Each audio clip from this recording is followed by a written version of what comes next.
Inilah Injil suci menurut Matius. Pada suatu hari, banyak orang mengerumuni Yesus.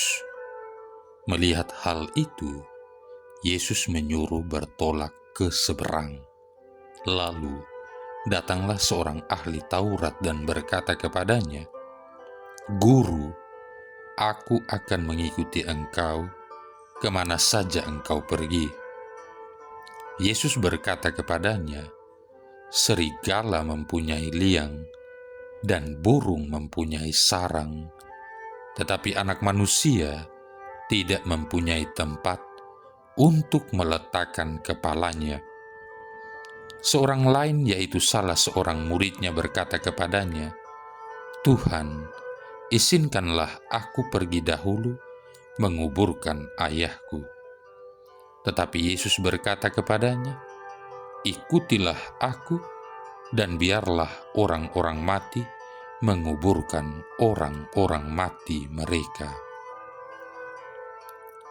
Demikianlah sabda Tuhan. Saudara-saudari yang terkasih, pada suatu kesempatan di atas sebuah kereta api, seorang uskup berbincang-bincang dengan seorang seminaris, seorang calon pastor.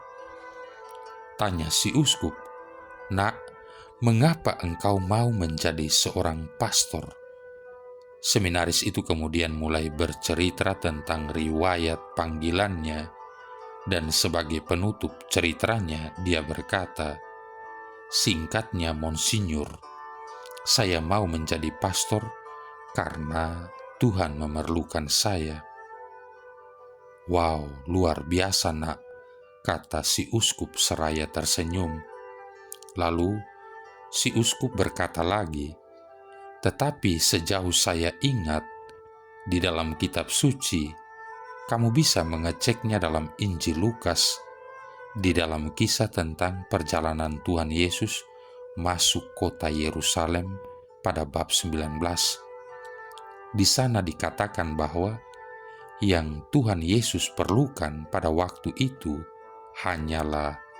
Si uskup sejenak terdiam, lalu kemudian berkata, "Seekor keledai." Saudara-saudari yang terkasih, jatuh cinta pada pandangan pertama adalah hal yang lumrah dan wajar dalam hidup sehari-hari.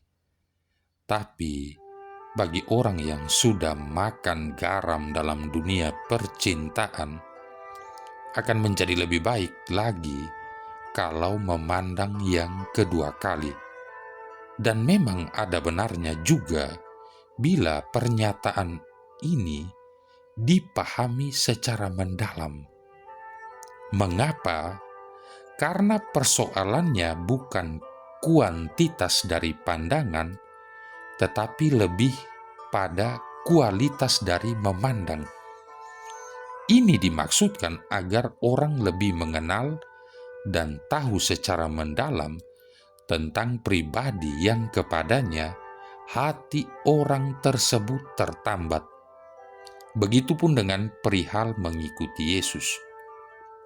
Persoalan mengikuti Yesus tidak boleh hanya sebatas tertarik dan terpesona akan pribadinya yang teraktualisasi lewat khotbah dan pengajarannya.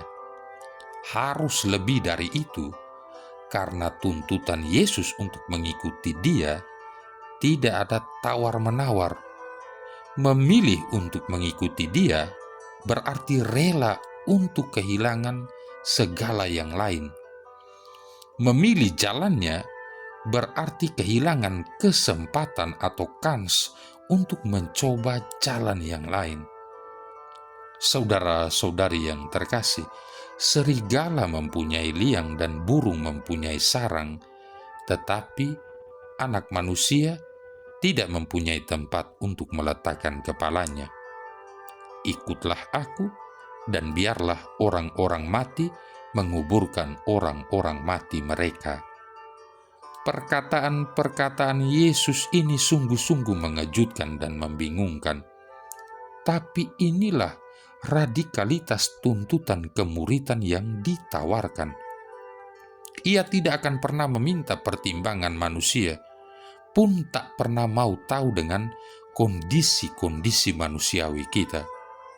Oleh karenanya, harus ada tanggapan yang sepadan dengan panggilan dan tuntutannya. Kesediaan yang tanpa tedeng aling-aling, yang tanpa syarat ini dan itu adalah jawaban kunci. Saudara-saudari yang terkasih, kita harus banyak belajar dari Maria, Sang Bunda Penyelamat kita. Maria tidak butuh waktu yang panjang untuk menjawab panggilan dan tawaran rencana keselamatan Allah. Walau bingung, mengejutkan, merasa gelap dan tak pasti, Maria langsung menanggapi, "Aku ini hamba Tuhan, jadilah padaku menurut perkataanmu." Yang mau ditunjukkan di sini adalah iman sebagai kesediaan total.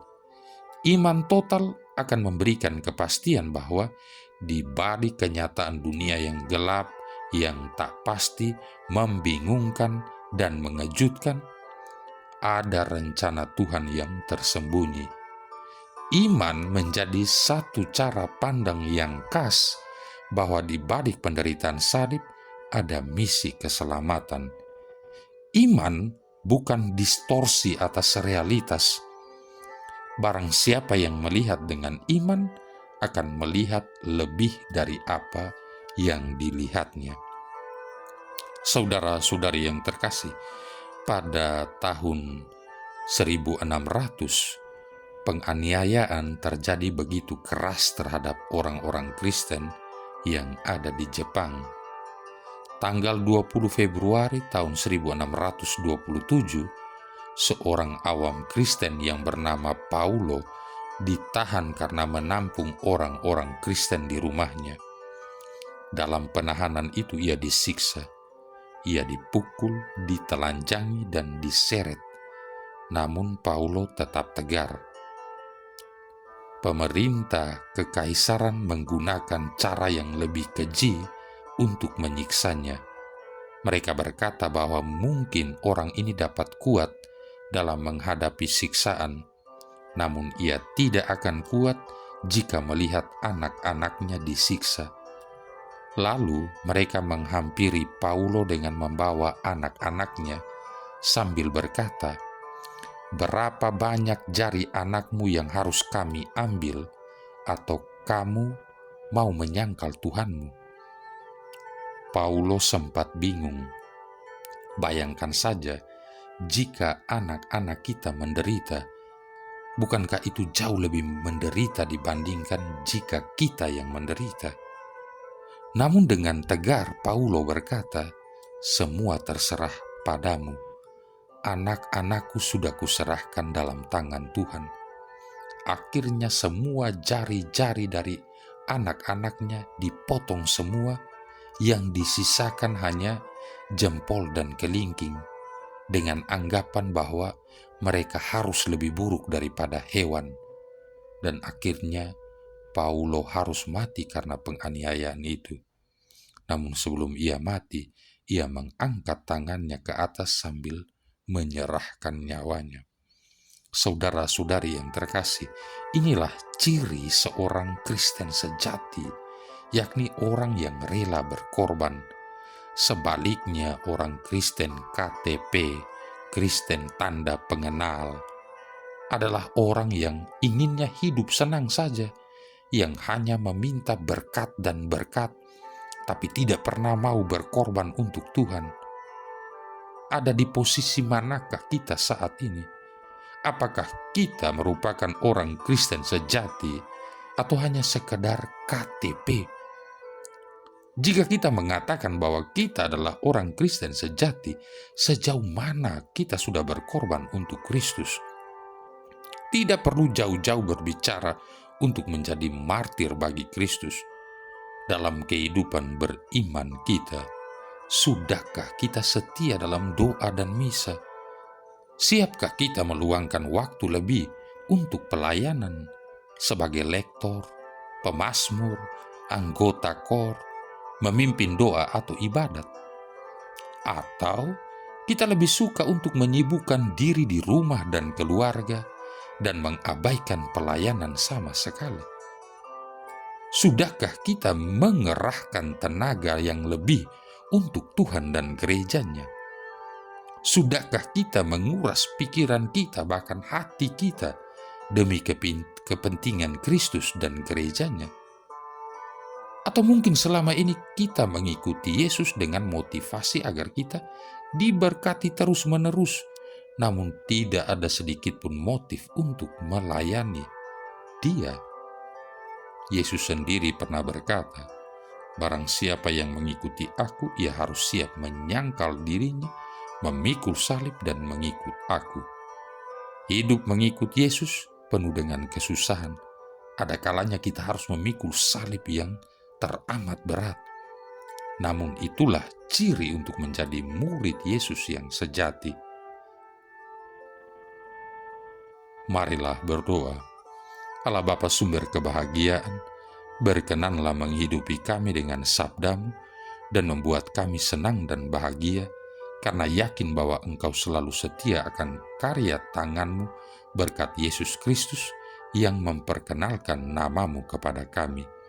Sebab Dialah Putra-Mu, Tuhan dan pengantara kami, yang bersama dengan Dikau dalam persatuan Roh Kudus hidup dan berkuasa, satu Allah sepanjang segala masa.